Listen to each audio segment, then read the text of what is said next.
Well, welcome again to my podcast series, Multicultural Teams. In this series, we want to discuss some of the dynamics and components of an effective multicultural team. How do we accomplish our goals in the face of what is often complicated and competing cultural values by members on our team? While this used to be something only a few who lived and worked in foreign countries had to deal with, today the reality of cultural diverse teams affects most of us in one way or another. Welcome to another of Dr. Phil's Leadership Matters podcast. In this series, Phil will be sharing from his decades of serving and leading multicultural teams from Africa to Eastern Europe to Latin America. Just click the link in the description box to download our free resources or the complete study guide. You can also access any of his other podcasts by going to icmcanada.org/leadershipmatters.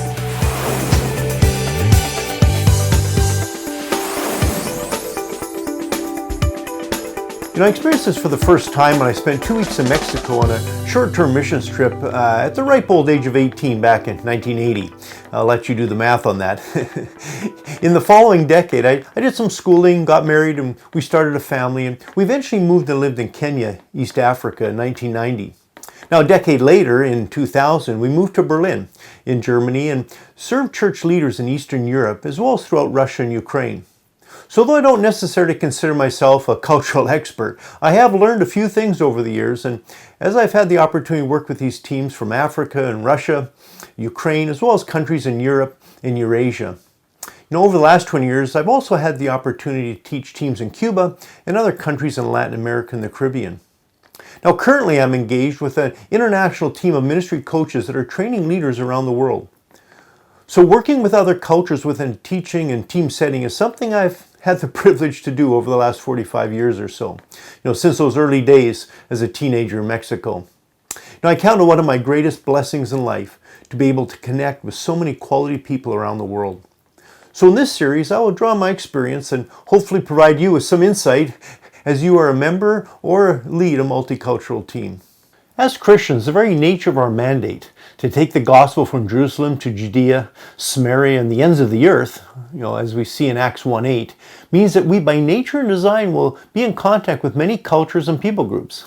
However, like the early disciples, we tend to be ethnocentric, thinking our culture is the best, which is really counterproductive to fulfilling the basic mandate of the Great Commission to make disciples of all people.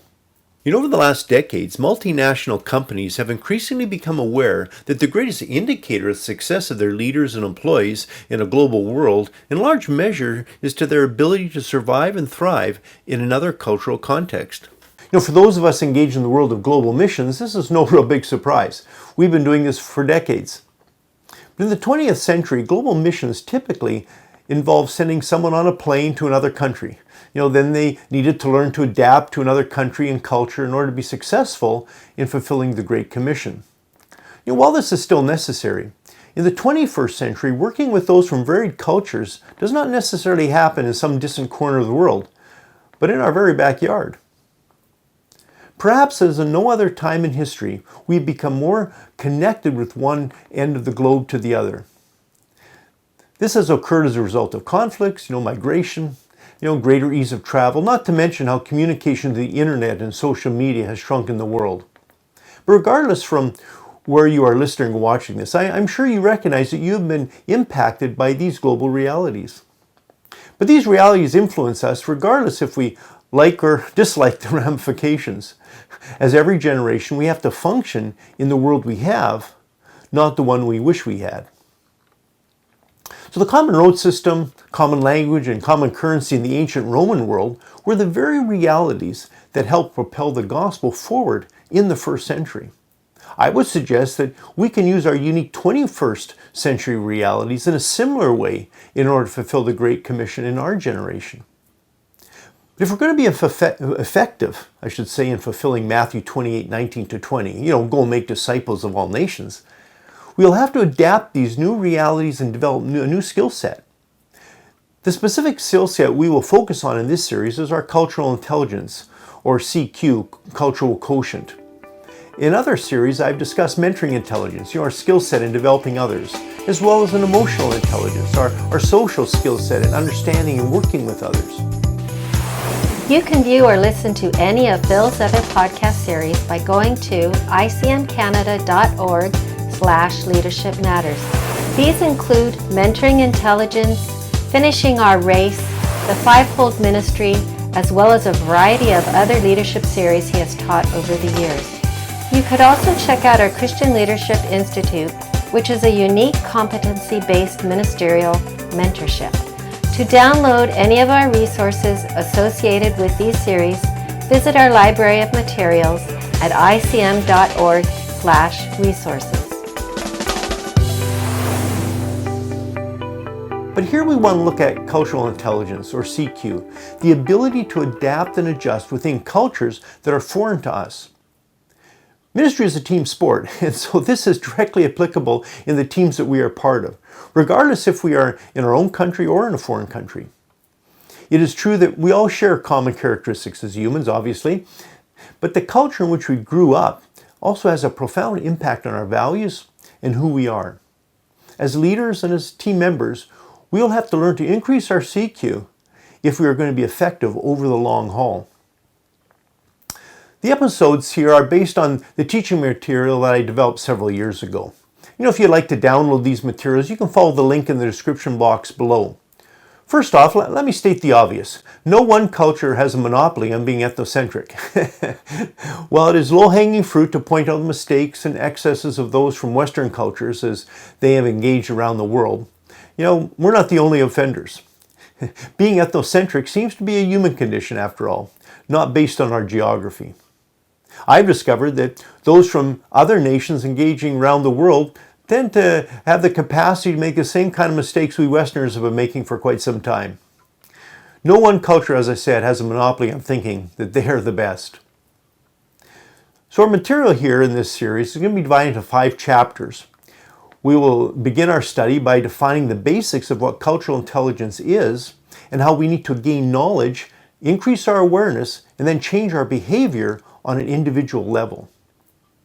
We will also then look at some of the challenges to CQ, which relate to ways we communicate, our leadership style, decision making, and what the leader's role is in all of that.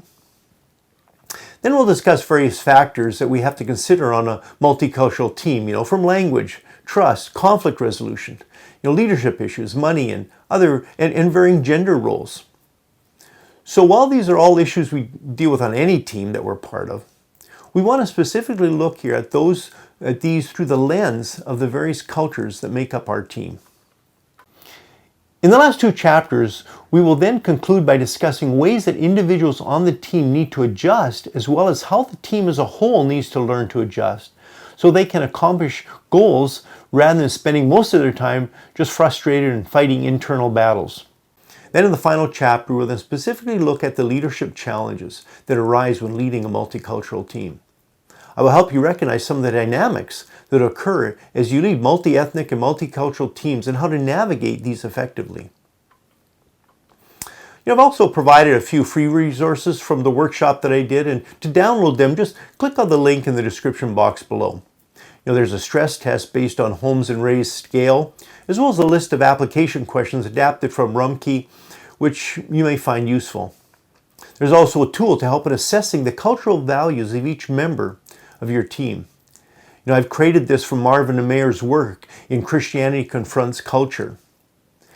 It evaluates contrasting values such as collaborative versus decisive, time-oriented versus event-oriented, and goal-conscious versus interaction conscious, and so on. I think you'll find them helpful if you want to go there and look at them. Okay, so I hope you enjoy our time together, however you consume your podcasts. It is definitely an exciting time to be alive and engaged in our world.